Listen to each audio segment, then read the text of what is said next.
Gente, por favor, aí digam realmente o que vocês acham, tá? Só vou fazer uma coisa aqui antes.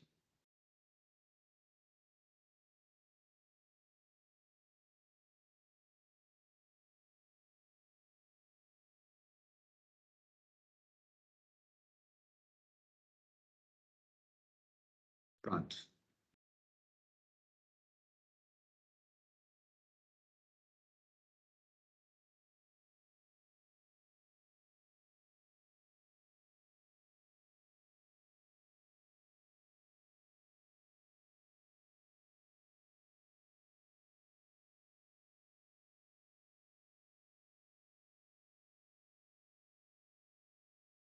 O que vocês acham ali do que vocês estão enxergando ali? Dá para enxergar bem? Você pode desligar para mim essa luz da frente? Isso. Vê se melhora, gente. Melhora? Tá, outra coisa que eu queria também feedback aí, se é melhor assim ou se é melhor assado. O que vocês acham? Acho que vamos assim, quadriculadinho, tá?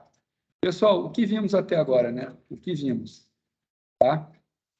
A gente viu até agora o seguinte, que para calcular risco, eu preciso do retorno. O que é o retorno do ativo? O retorno da data T, ele é o preço na data T sobre a preço na data T menos 1, tá? Isso aí eu fiz nas planilhas que eu usei aqui com vocês. E a gente viu que se eu pegar o retorno e pedir o histograma, que é a distribuição de dados, eu vou ter um comportamento que se aproxima de uma curva normal, em que a média dos retornos ela é 0. E o desvio é dado por essa distância com relação à média. Tá claro? Beleza? Isso a gente viu aí ao longo das 2 últimas aulas. O retorno, então, ele é obtido através dessa diferença de preço, né, e calculo o desvio. Bom, outra coisa que a gente viu também é que numa carteira de ativos, em que eu tenha 2, 3, 4, não importa o número de ativos que eu tenha, existe uma composição entre eles que minimiza o risco da carteira, né? Então, se eu tenho lá o ativo A, por exemplo, tem aqui um WA, sigma A. Tem aqui um ativo B, WB, sigma B, né? A carteira composta é dado pela união desses vetores aqui, tá? Aqui eu tenho o sigma P. O que eu tenho aqui? Eu tenho uma relação triangular, né? Eu tenho que o risco da carteira, ele é a raiz quadrada do primeiro lado ao quadrado, WA ao quadrado, sigma ao quadrado, mais WB ao quadrado, sigma B ao quadrado, mais 2 vezes, né, o primeiro lado, vezes o segundo lado, então 2 vezes WA, sigma A, WB, sigma B, e multiplica a covariação de AB, tá? Variação de AB.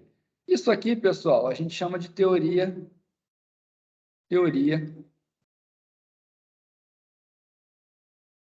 dos portfólios eficientes, tá? Qual é a lógica aqui? Também chamar teoria de mínima variância. Eu posso ter uma composição de WA e WB que minimiza o risco dessa carteira. Tá legal? Boa noite. Então, tem uma composição de WA e WB que diminui o risco da carteira. Isso tudo a gente fez via Excel. Eu vou retomar desse ponto, que agora a gente vai avançar na teoria e vai ver outros tópicos que ainda faltam, que é o Capital Asset Pricing Management, né, o modelo de apressamento de ativos, e o modelo de mercado eficiente, que eu já comentei com vocês aqui, mas não formalizei e hoje eu vou formalizar. Tá? Então, deixa eu abrir o material que a gente já fez junto, né, em aula, que é aquela planilha de dados. Tá? Então, vou abrir aqui com vocês, para a gente pegar aquela série já que eu já baixei, né?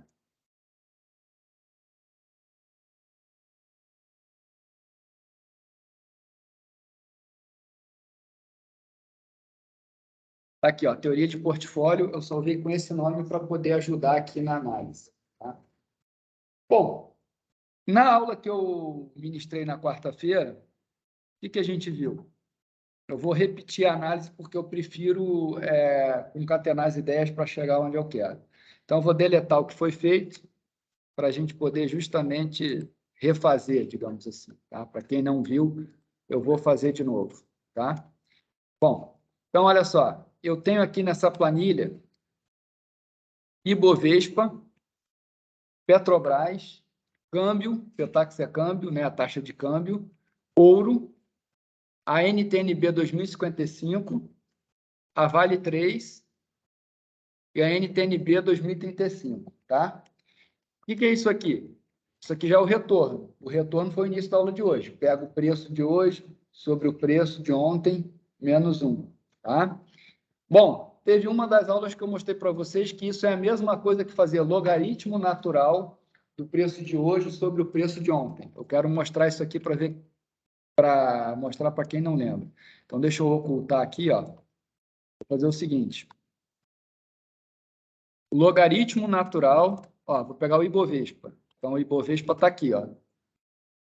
Preço de hoje sobre o preço de ontem. Opa, preço de hoje sobre o preço de ontem. Vou fechar a parêntese e vou dar o Enter. 0,80, tá vendo? É a mesma coisa que o retorno decimal. Então, por que a gente, a partir de agora, vai usar o logaritmo natural? Por duas razões. O logaritmo natural lineariza as relações, então, log de A sobre B é a mesma coisa, é igual, né? Log de A menos log de B, se vocês forem lembrar lá da álgebra. Isso, para computador, é muito importante, porque se eu divido por um número muito próximo do zero, eu tenho problema de ponto flutuante em algoritmo no computador. Então, você usa logaritmo, ele lineariza, esse é o primeiro ponto. Segundo, a distribuição que eu disse que até agora era normal, ela, na verdade, não é normal. Ela se aproxima mais de uma log normal. O que é uma distribuição log normal em relação à distribuição normal? A log normal ela tem uma cauda mais fina. Caudas são os eventos extremos, tá? De uma distribuição. Ela é mais fina. Então, o log ele se aplica mais à realidade, tá? Dos dados. O logaritmo natural ele se aplica melhor. Tá? Isso a gente viu em uma das aulas, eu estou repetindo aqui com vocês, tá? Então, beleza, já sei o que é o logaritmo, por que o Guilherme usa o logaritmo. Então, eu vou reexibir e vou mostrar o seguinte. Em uma aula, eu também calculei o retorno, que está aqui, ó, o retorno é tudo zero. E aí, por que o retorno dá zero? Pela hipótese de mercados eficientes. O que diz a hipótese de mercados eficientes de Eugênio Fama, década de 70? Eu falo década de 70 porque eu vou errar o ano. É 73 ou é 74, na década de 70. O Eugênio Fama postulou que todas as variações que existem no mercado estão embutidas no preço. Então, todas as informações disponíveis no mercado, todas as informações contábeis, todas as informações da empresa já estão embutidas no preço, de tal sorte que você não tem possibilidade de arbitrar. Bom português, não existe almoço grátis. É isso que ele quer dizer com essa teoria. Então, se eu tiro a média diária de um ativo, realmente tem que dar zero, porque se não desse zero, eu vou pelo contra-exemplo. A gente chama isso em matemática de você demonstrar por contradição. Se você pega lá o Petax, câmbio, se você acha, na média, que está dando 0,10 todo dia, na média, o que você vai fazer? Você vai comprar esse ativo, você vai ganhar 0,10 todo dia de brinde, você vai comprar. Você vai fazer isso e todo mundo vai fazer isso. Vai chegar uma hora que alguém vai dizer, opa, ficou caro. Então, aí vai vender. Então, essas forças de compra e venda, elas fazem com que essa teoria se valide, tá certo? Que é a teoria de mercados eficientes, tá bom?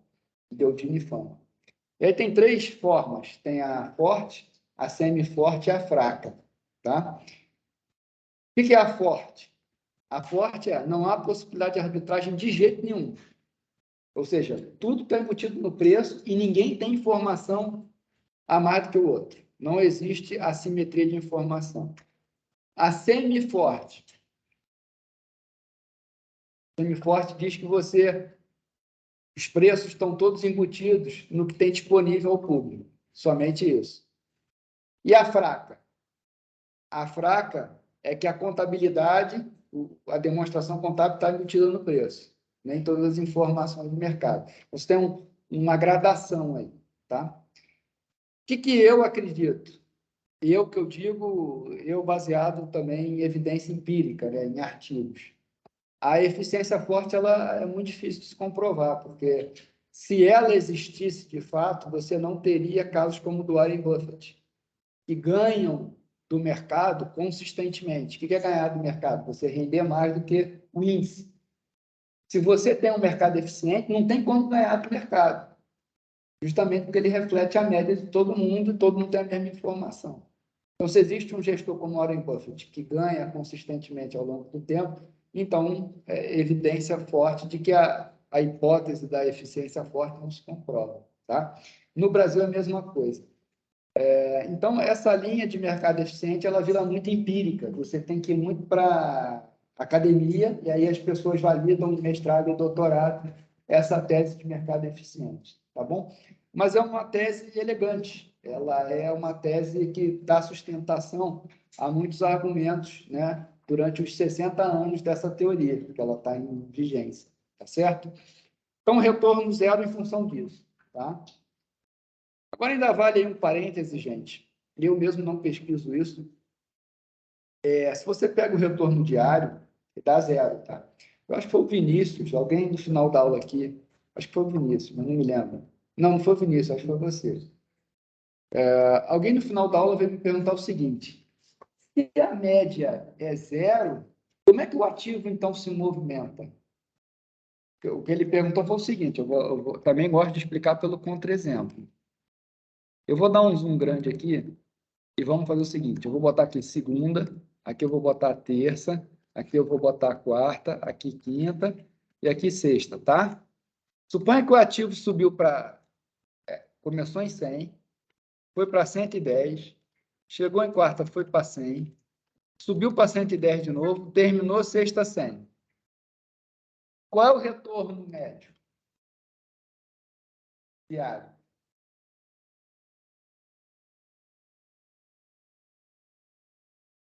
Vamos fazer a conta. É melhor fazer a conta.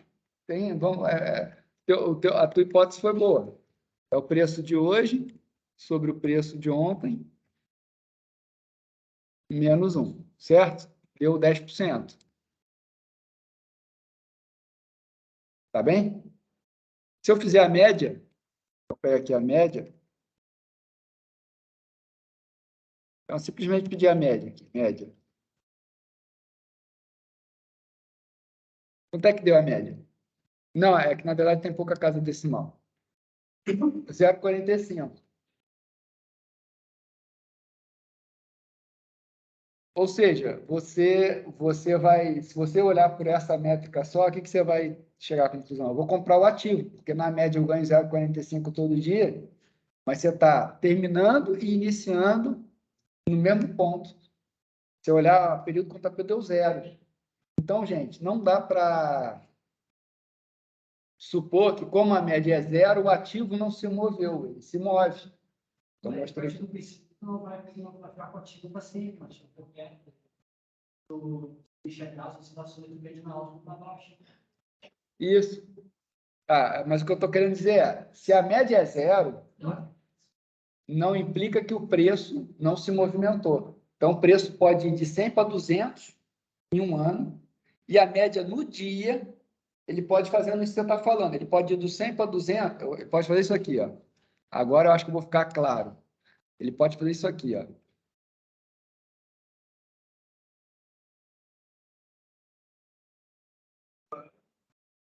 Estou colocando corte para cá. Já falo. Só vou terminar meu raciocínio. Ó, posso fazer isso aqui, ó. Aí durante o dia, como é que foi o comportamento? Ele fez isso aqui, ó. Pode até fazer assim, ó. A média diária foi zero, mas ele terminou em 200, entendeu? Então, não é porque a média é zero que o ativo não se moveu. Então, essa hipótese de retorno zero só vale, que aí eu vou ligar com o que tu me perguntou, que é a hipótese de mercado eficiente. Só vale se for fazer dia. Se for fazer 2 dias, ainda vale. 3 dias já não vai dar isso. Mas a longo prazo, então, se fizer... Não, não. No longo, não vai e não pode ser zero. Por quê? Excelente pergunta. Tenta raciocinar com a hipótese de mercado eficiente. Qual é? Nessa linha. O que diferencia um ativo de outro? A distribuição é igual. A média diária é zero. O que diferencia um de outro? Oi? O preço e, por conseguinte, a volatilidade, o risco. Certo? Por isso que eu medi aqui o risco dos 5 ativos. Quanto maior o risco, maior o que é. Então, no longo prazo, eu espero que os ativos que tenham maior volatilidade deem mais retorno para o detentor daquele ativo. Se isso não acontecer, eu não vou ter uma alocação. Ninguém vai colocar em ativo de risco. Entendeu? Essa é a teoria do mercado eficiente na forma forte. A forma forte é o seguinte: não há possibilidade de arbitragem. Todas as informações públicas de balanço, de mercado, estão embutidas no preço do ativo. Essa é a forma forte. E vai ser equilíbrio geral do Valheim. Desculpa? Vai ser equilíbrio geral do Valheim. Tem, mas assim, o Valha, ele é mais para preço de compra, venda. Não é muito para análise de ação. O equilíbrio de Valha, ele é visto em teoria do consumidor, né? Para você achar o preço do equilíbrio. É um pouquinho diferente, mas tem lógica. Tem lógica. Tá? Tem lógica. Viu o filtro, Valha. A fraca qual é a expressão? Aí a fraca é o seguinte, a pior de todas, tá? Somente as informações de balanço estão disponíveis no preço. E é do meio do caminho, que é a semi-forte, né? É a meio do caminho, as informações públicas e de balanço, mas não todas, né? Não todas as informações. E aí, gente, qual o papel da CVM, né? É evitar que o controlador tenha informação que os outros não tenham, justamente para não gerar fricção no mercado, entendeu? Para não gerar problema no mercado. Por exemplo, né? Agora falando de prática, e aí ligando com essa parte de eficiência de mercado, o Unifama. Se você é um investidor grande de uma empresa, o que é investidor grande? Mais do que 5%, você tem que reportar a CVM, e a CVM reporta publicamente quem é os investidores acima de 5% numa companhia. Então, se eu, Guilherme, comprar Petrobras, comprar mais de 5%, vocês vão ver lá que o Guilherme Verde Macedo tem mais do que 5% na Petrobras. Quando a Petrobras vai divulgar balanço, eu fico impedido de negociar um período antes e um período depois, pelo meu tamanho na companhia. Pelo meu tamanho na companhia, eu vou ter acesso às informações que outras pessoas não terão. Então, é uma forma de garantir essa eficiência forte, digamos assim. Uma pergunta, gente, sobre a eficiência de mercado e média? Beleza. Então, sim, pode.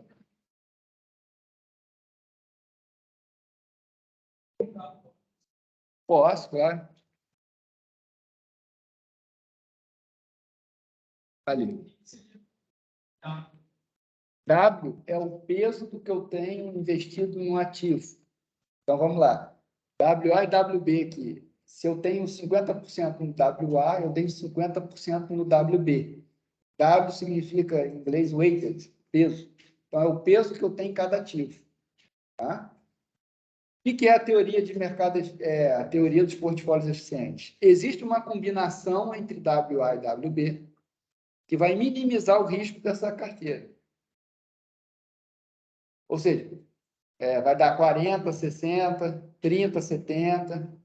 Tá? Quem não viu a aula que eu gravei, recomendo ver.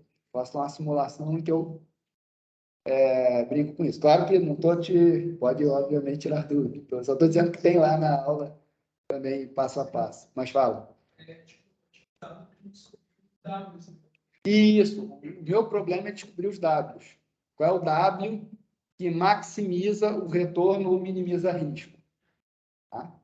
Isso é válido para dois ativos. Para N ativos. WA ao quadrado, sigma ao quadrado, WB ao quadrado, sigma B ao quadrado, WC ao quadrado, sigma C ao quadrado, soma isso tudo mais. 2 vezes A com B, A com C, B com C. Ou seja, a combinação, né, começa a ficar uma árvore binomial. A combinação de 3, 2 a 2. Se for 4 ativos, A com B, A com C, A com B, assim vai. Por isso que a gente escreve, e o livro faz isso, escreve numa forma matricial. Como é que é a forma matricial? A forma matricial é o seguinte, essa aqui é a forma linear, né? O que é a forma matricial? Bom, a forma matricial é o seguinte, o sigma de uma carteira, ele é a raiz quadrada do W vetor que multiplica a covariação entre os ativos, matriz, e multiplica o W transposto. Raiz quadrada. O que é o W? W é o vetor linha de peso, W1, W2, até o Wn. O que é o W transposto? W transposto é o que é linha vira coluna. Tá? W1 até o Wn. Tá legal? O que é o COV? É a matriz de covariância dos ativos todos. Tá? A tua pergunta, deixa eu nem separei isso, mas como eu me lembro o nome do arquivo, eu acho que vai ser mais elucidativo eu mostrar dessa forma aqui, ó.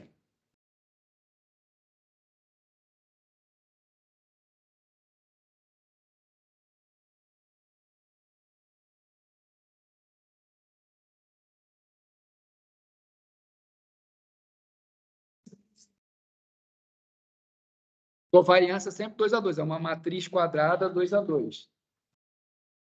É isso mesmo.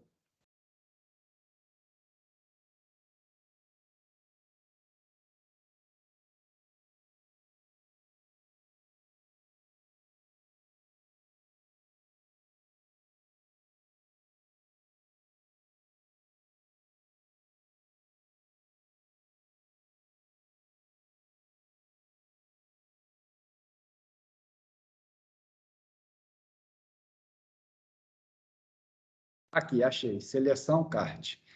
Eu vou baixar essa planilha aqui. Ela vai te ajudar a ver o que eu estou mostrando aqui. Eu vou dar um download, arquivo, fazer download para o Excel. 2022, URGS, graduação. Foi errado aqui. Meu Drive, operacional, 2022, URGS, graduação, aqui. Vou abrir essa planilha aqui para vocês entenderem o que ela é. Eu uso ela justamente para explicar em aula. Olha só. Deixa eu ver aqui se eu tenho dados. Antes eu tenho que instalar um suplemento que se chama Solver. Vou fazer isso agora. Opções, suplementos do Excel, marcar o Solver. Aí vai aparecer aqui o Solver. Tá ali. Gente, o que é essa planilha aqui minha, tá? Eu tenho aqui dados de fechamento da Petrobras, da Vale, da Uzi Minas, dá para ver bem aí, né? Itaú, Gerdau, Bradesco e Ibovespa, tá? São preços de fechamento de maio de 2006 até junho de 2008, tá? Dados de fechamento. Onde é que eu peguei isso? No Economática. Peguei lá os preços de fechamento. Na coluna D de dado, eu calculei os retornos, tá? Mês contra mês passado. Mês corrente contra mês passado, tá? Aí botei lá mês a mês. Tá legal? Até aí? Beleza? Aí o que eu fiz aqui, ó? Eu fui lá, calculei o retorno médio. Lembrando, a média só dá zero para a frequência de até 2 dias. Como eu estou fazendo mensal, a média não dá zero. Legal? Bom, aí fiz a média e fiz a vol, que é o desvio padrão. Tá legal? Isso eu fiz para cada um dos ativos que eu tenho aqui, essa fórmula, retorno médio e a vol. Vol é risco, é a mesma coisa que risco. O que eu fiz? Eu peguei aqui Petrobras, simplesmente coloquei aqui Petrobras. Ó. Peguei esse dado, coloquei aqui, ó, o dado D32, ele vem para cá, com o risco associado. Tá? Então, o que é essa parte aqui que eu vou pintar de amarelo? Essa parte de amarelo é só ordenamento dos dados. Tá? Deixa eu molhar minha garganta que eu começo a falar. Até aí, alguém não entendeu? Oi, todo mundo? Muito bem.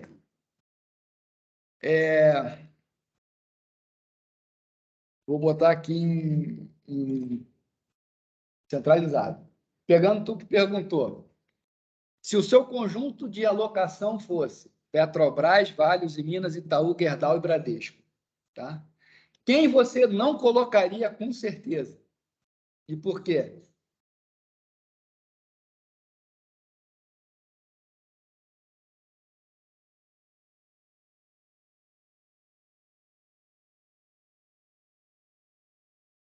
Pode, a pergunta é extensível para os demais. Quem que vocês não alocariam e por quê?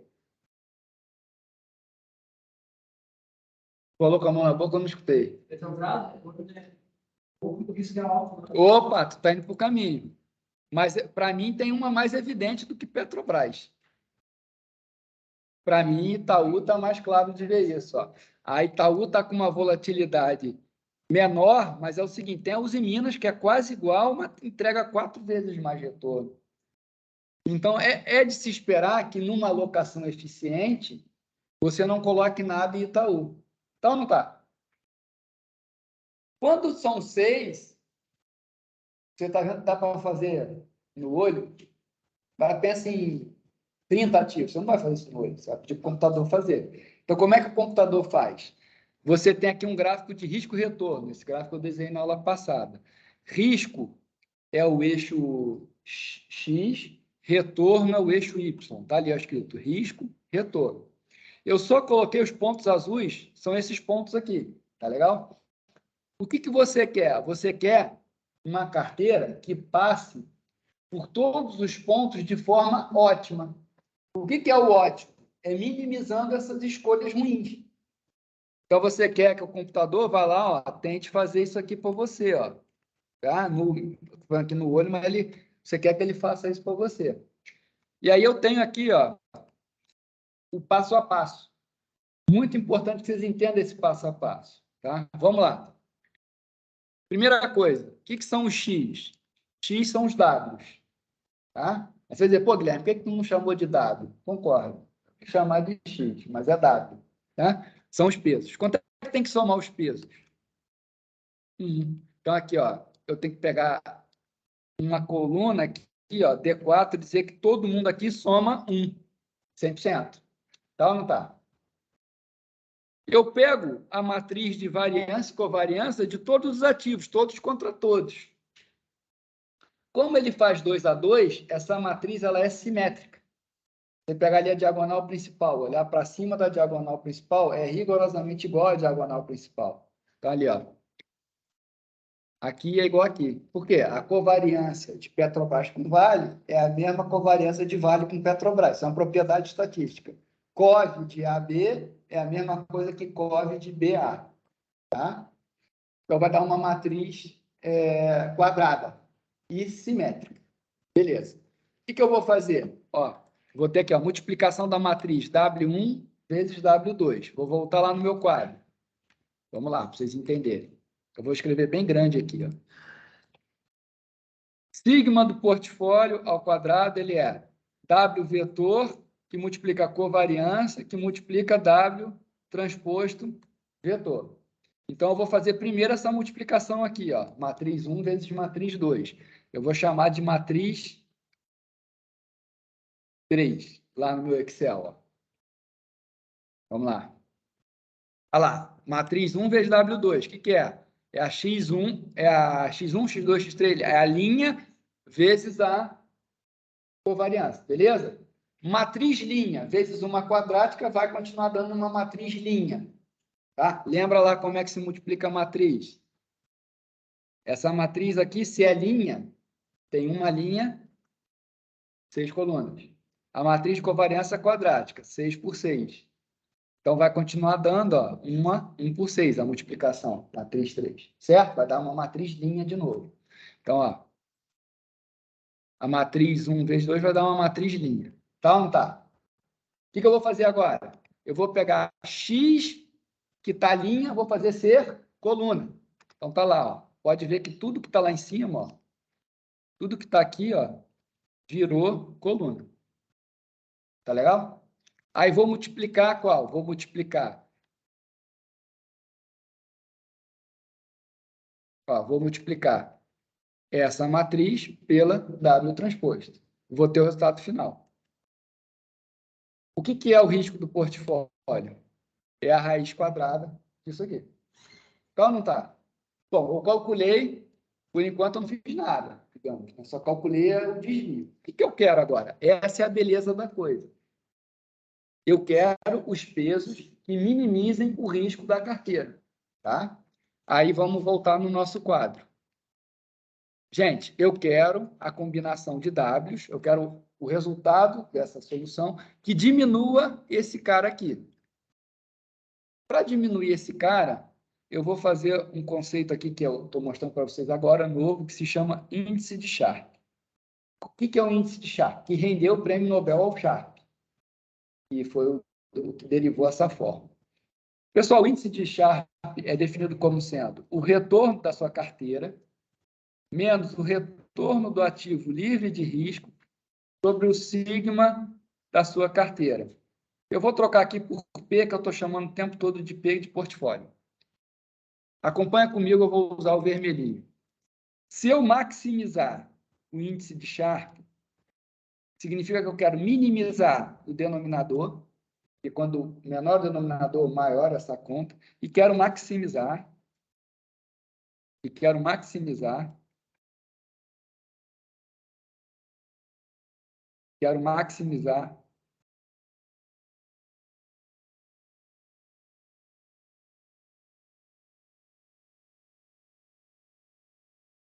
Espera aí que eu fiz bobagem aqui na minha...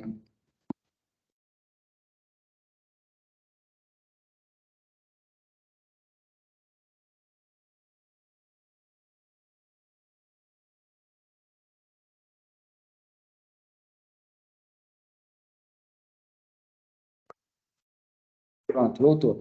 Eu quero maximizar o numerador. Concorda comigo? Eu quero minimizar o denominador. Quero minimizar esse cara aqui. Ué, por que a caneta está sumindo?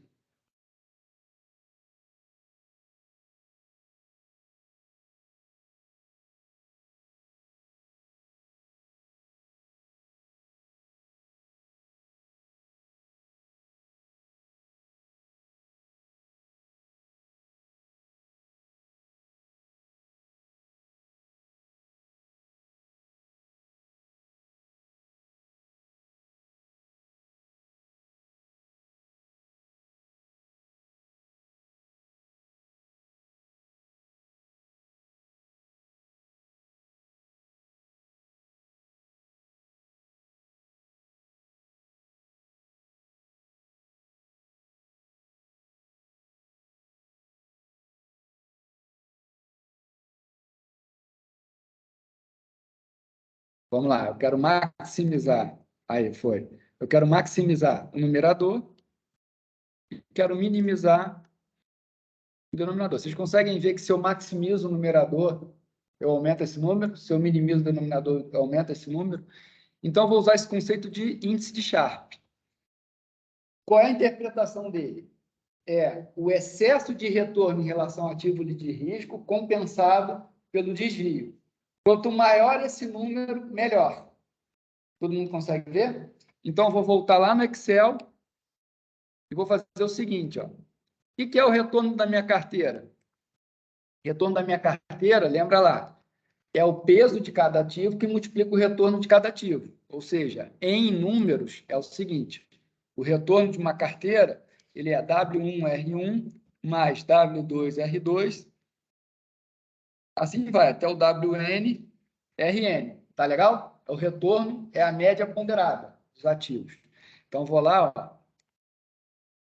O que é o retorno do portfólio? Ele é cada peso que multiplica o retorno. Tá lá, ó. Esse é o retorno do portfólio. Com esses pesos, está dando 3,51. O que é o ativo livre de risco? É a Selic, que no nosso caso é 12% ao ano, quase isso, né? Então, dá 1% ao mês.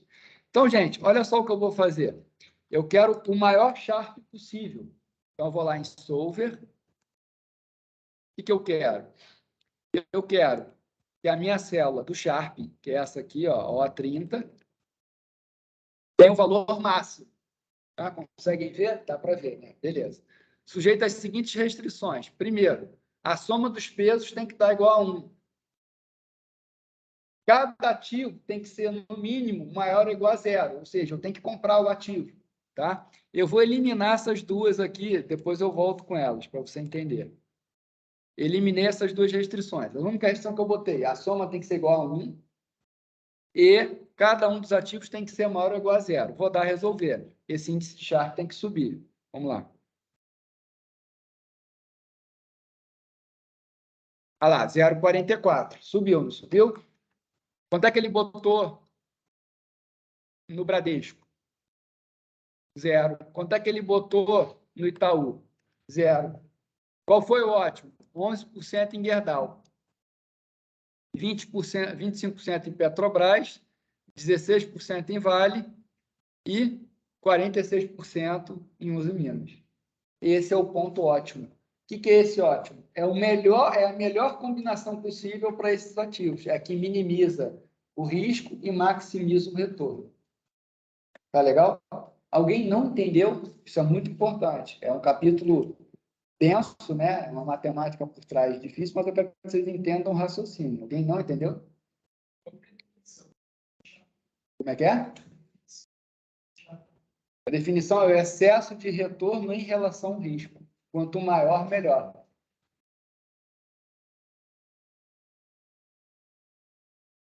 Sim, está no Moodle.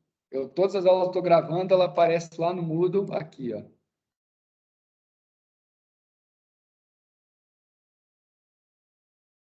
Ah, esse Excel? Esse Excel ainda não botei. O outro está lá. Esse não eu boto depois. Beleza. Quer falar alguma coisa, Vinícius? Não. Não? Gente, o índice de Sharpe... Fala, fala. Não, eu sei que também estava Não é esse não, mas eu boto depois.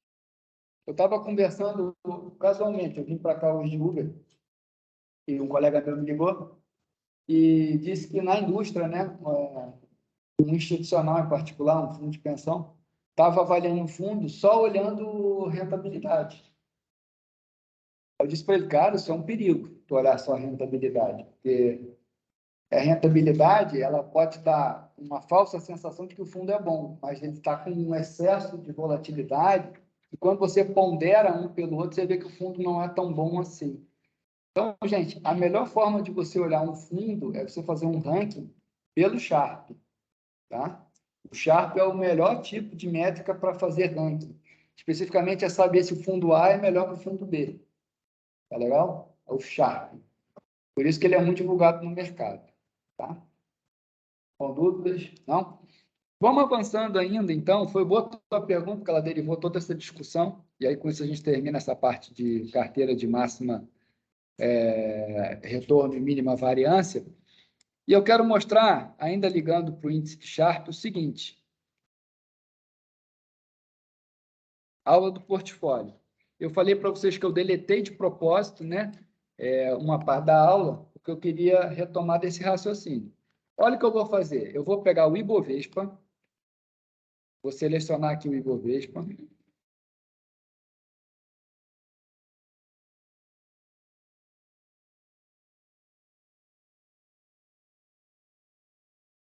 Selecionei o Ibovespa.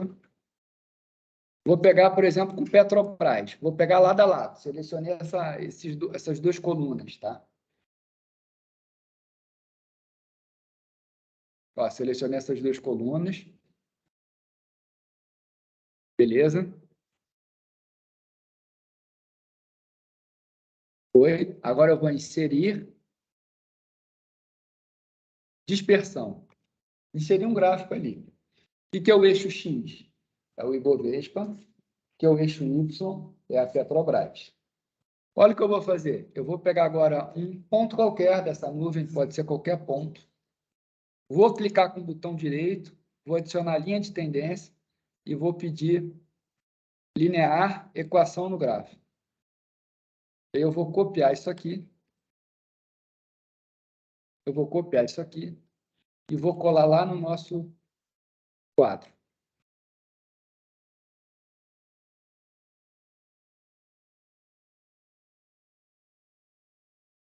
Vamos lá.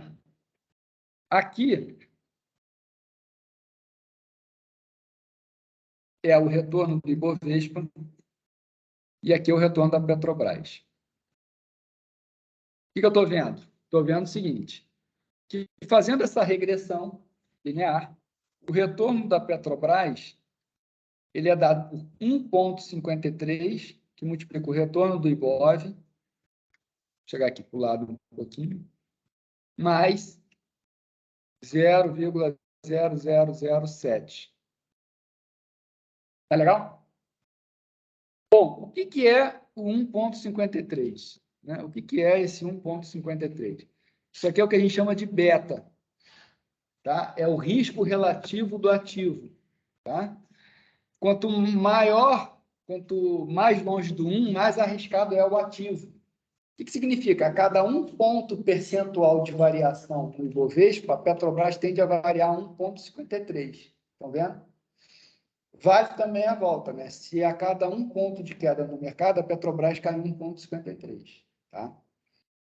Quando o beta é maior do que 1, que é o caso aqui, a gente diz que a ação ela é agressiva. Agressiva no seguinte ponto, ela varia na proporção mais do que o mercado. Se eu fizesse a regressão e o beta desse menor do que 1, a gente diz que a ação é defensiva.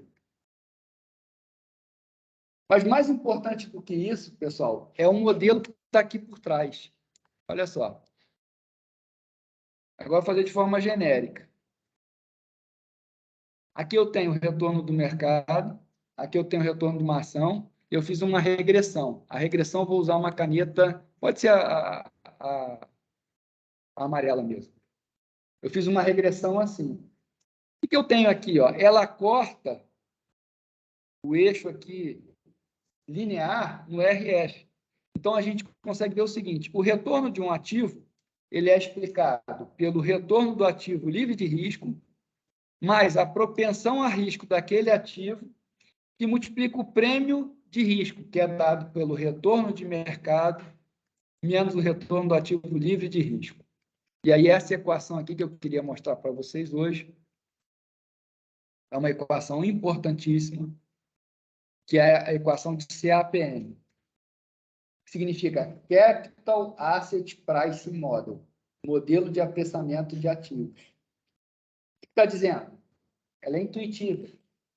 O retorno de um ativo, ele tem que te dar, no mínimo, o ativo livre de risco. Tem que estar, no mínimo, a Selic. Mais um prêmio para você se sentir comprimido a investir naquele ativo. Esse prêmio é dado pelo prêmio de risco, que é fixo para todo mundo. RM, no caso aqui, dando nome aos bois. RM, no caso aqui, é o Ibovespa. Tá? RF é a Selic. O que muda de um ativo para o outro beta é o quão arriscado é aquele ativo em relação ao mercado. Tá ou não tá? Gente, aí é o seguinte. A fronteira eficiente, olha que beleza. Aqui, ó. A fronteira eficiente, ela tem essa característica aqui, ó, ela tem essa cara, que a gente chama de U. É o problema solução de máximo e mínimo. Tá? Ela tem essa cara aqui. Tá? Se você botar no Google, ó, vou botar aqui no Google. Fronteira eficiente Markowitz. Olha lá, ó. Esse desenho é muito melhor que o meu, tá? Esse desenho é muito melhor que o meu. Olha lá. Estão conseguindo ver aí? Então, o que acontece? O que acontece é o seguinte. Vou voltar lá no meu quadro. Esse ponto aqui, quem que vocês acham que é?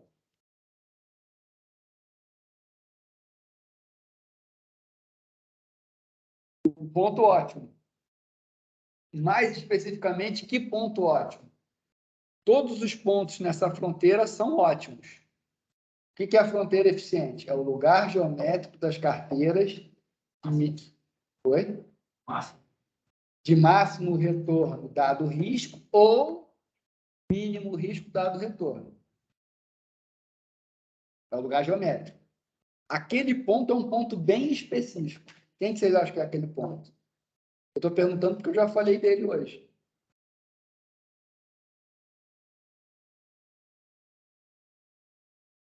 Qual o único ponto que eu falei hoje? Qual o nome da criança aqui? É o índice de Sharpe. Esse ponto que tangencia a linha de mercado de títulos, isso aqui é chamado de Security Market Line, que traduzindo é a linha do mercado de títulos, LTM, tá?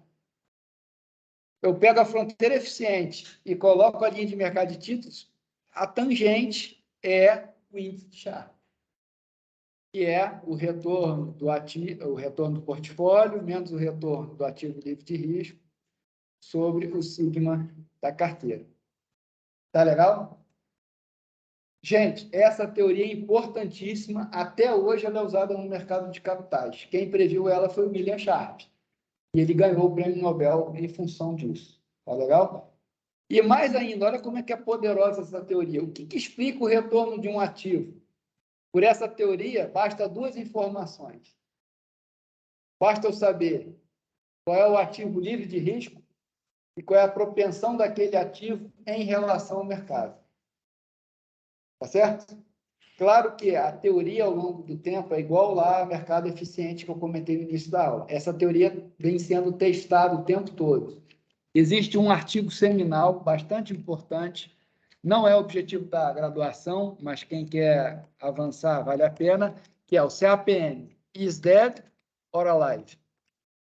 Tá? Esse artigo ele é um dos mais baixados e mais utilizados pelos acadêmicos no mercado.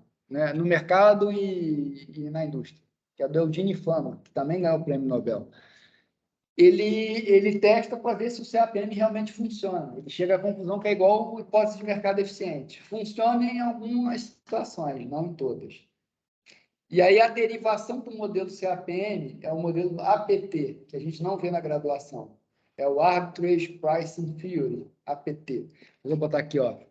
APT, Arbitrage. Olha lá, já apareceu ali, ó. Arbitrage Pricing Theory. É o APT, tá? O APT é o seguinte. Ele é bem fácil de entender, do ponto de vista intuitivo, tá? Esse é o modelo do CAPM, tá? O que o APT diz? O APT diz o seguinte. Vou voltar lá no meu quadro, que é mais fácil entender. Pelo modelo CAPM, basta você ter o beta. E acabou. O APT diz o seguinte, ó, esse aqui é o beta 1, você pode ter um beta 2, que multiplica um gama 2, você pode ter um beta 3, que multiplica gama 3, e assim vai. Ou seja, um ativo pode ser explicado por N fatores. Eu não sei quais são os N fatores, mas a teoria diz que pode ser N fatores. Então, só para não ficar muito no ar. Quando eu estou olhando, por exemplo, Petrobras, basta olhar o risco da Petrobras em relação ao mercado? Não. O APT vai dizer o seguinte, olha, quem sabe tu não olha o preço do petróleo. O preço do petróleo parece ser um fator importante para explicar os retornos da Petrobras. Por que você não coloca também uma variável dummy, que a variável dummy é binária, né? 0 ou 1. A variável dummy que é o seguinte, 1 se é controlador governo, 0 se é controlador privado. Também pode explicar o retorno da Petrobras. Então, o APT ele é mais rico. Só que ele é um modelo que diz o seguinte, cada empresa, cada setor vai ter o seu modelo específico. Ele é mais geral, né? O APT é mais geral. Enquanto que o CAPM é bem Brastemp, entendeu? Vale para tudo, tá? Com isso, a gente termina o capítulo de risco e retorno e mercados eficientes. É o capítulo mais rico. Pena que na graduação, obviamente, a gente fica só nessas ideias, a gente não aprofunda tanto, né? Mas é um campo vastíssimo de finanças, tá certo? Bom, pergunta, alguma dúvida, alguma pergunta? Não? Pode falar. Linha do mercado de títulos, que significa em inglês Security Market Line. Essa linha que é o modelo CAPM. É a equação, né? É a regressão. É aquela regressão que eu pedi no Excel, tá? Fechou, meu povo? Gente, esse capítulo vocês têm que ler também. Senão, só na aula assim não vai rolar, entendeu? Então, eu fiz questão de dar uma aula presencial, obviamente, gravar a última aula e deixar tudo lá gravado. Vocês têm que assistir. Não é útil para a tua vida, não tanto quanto VPL, Payback, né? Mas é importante. Eu julgo ser importante, principalmente se você está pensando lá na frente em alocar capital, fazer portfólio, né? Vale a pena entender o que está por trás. Fechou, gente? Então, com isso, a gente termina a quarta, de novo, aula presencial. Tá? Quando não for presencial, eu vou sempre avisar, mas quando não for presencial, eu vou avisar. Eu vou sempre avisar. Tá implícito. Gente, tchau, tchau. Feito.